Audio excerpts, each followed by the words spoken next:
Chapter 5. It took Sophia and Mr. Bodine about 20 minutes to reach the Collins place. During that time, the sun set. Although the sky turned azure and then gray around her, and the sun was enormous and majestically orange as it dipped below the prairie, Sophia could not appreciate the beauty of it. She had really started to panic, not so much for herself as for her parents. They were out there somewhere looking for her, probably frantic, especially since it was getting dark, and she had no way of letting them know she was safe. The house she'd seen from the ridge wasn't exactly a house.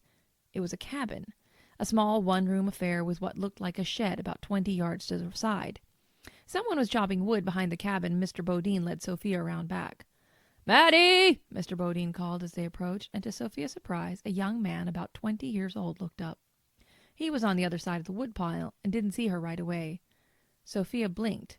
Mr. Bodine must have been saying Mattie instead of Maddie. "Jacques, you old coot, you!" came the friendly answer as the young man doffed his felt hat and wiped his brow.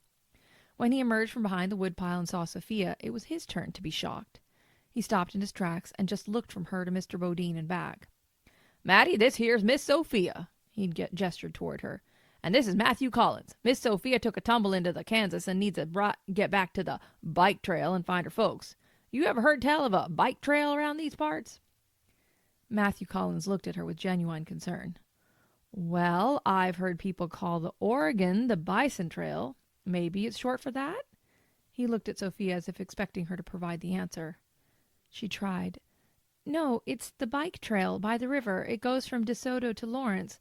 We were riding this morning. We were supposed to spend the night with my cousins in Lawrence, and I fell down a steep bank and got washed downstream." "She got knocked on the head," Mr. Bodine said meaningfully, tilting his head toward Sophia and raising his eyebrows. "Listen, if I could just use your—" And that's when the import of Matthew Collins' clothes dawned on Sophia. He was wearing pants held up by suspenders, no shoes, and a faded cotton shirt.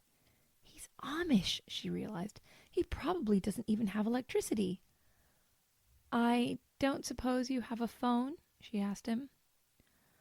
Not so's you'd notice," he answered, gesturing helplessly to a simple home and cocking his head questioningly toward Mr. Bodine. "But why don't you come on in? Does your head hurt? I can give you something for it, and then hitch up the wagon and take you to the Sampson place. Maybe they know about the trail you're looking for. It's too late to set out tonight, but we can search for your folks in the morning. I'd welcome you to stay here, but it wouldn't be seemly. I live here alone." As he spoke, he guided Sophia into the house and sat her at a small table that was really a large trunk with wooden benches on either side. The only light came from a kerosene lamp on the top of the trunk. It smelled strong, but homey.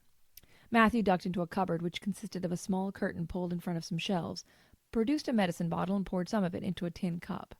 "Here, this'll help your head." He handed her the cup. Sophia sniffed at it. It smelled like strong, nasty cough syrup. And she didn't even know this guy. What if it was poison or had illegal drugs in it? There was no way she could drink it. She started to object. "I know it tastes something awful, but it's just a thing for pain," he reassured her. "My sister made me bring it with me, and am I glad she did. I used it when I had the ague right after I got out here last winter." Whatever ague was. Sophia weighed her options. Glancing around at the young man's simple cabin, she was sure he wasn't a drug pusher or a criminal. The house was neat, and he actually had some kind of horse harness lying across the chair by the fireplace with a sewing needle sticking out of it. He couldn't possibly be evil, and her head did hurt. "Bismillah," she prayed, "in the name of God," and down the quarter cup of liquid in one swallow. It was bitter and oily. Sophia found herself gagging. Was that castor oil? Matthew handed her a ladle with some water in it. She thanked him and gulped the water while he rejoined Mr. Bodine outside. "So you'll take her to the Sampson place tonight?" she heard Jacques ask. "Yeah, I'll hitch up the wagon and take her now. Good thing you found her, Jacques. I think she took quite a knock on the head. An immigrant like her would have had a hard time out there by the river all alone." Sophia thought that was an awfully ignorant thing to assume just because she wore a scarf. "I'm just as American as they are," she thought to herself indignantly. But then she remembered they were Amish and didn't have TV or even radios.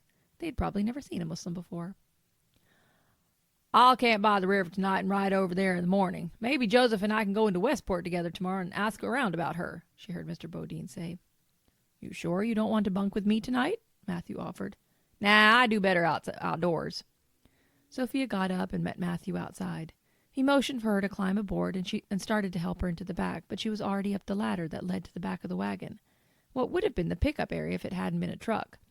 This wasn't the small black carriage type of wagon Sophia always saw Amish people riding in when she and her family passed the Amish community of Yoder on the way to visit her grandparents.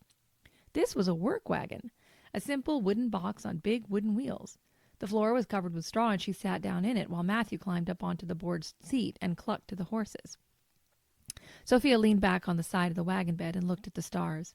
The night was completely dark, and there were more stars than she had ever seen, bright and clear and brilliant. Subhanallah, Sophia breathed.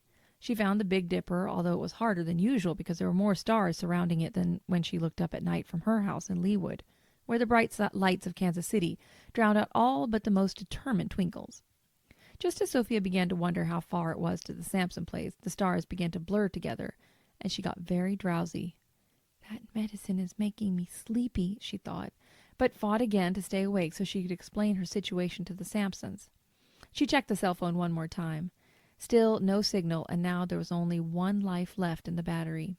She began reciting the tasbih again, and soon, despite her best efforts, the rocking of the wagon lulled her to sleep. Just before dropping off, she prayed that the medicine she'd taken wasn't poison after all.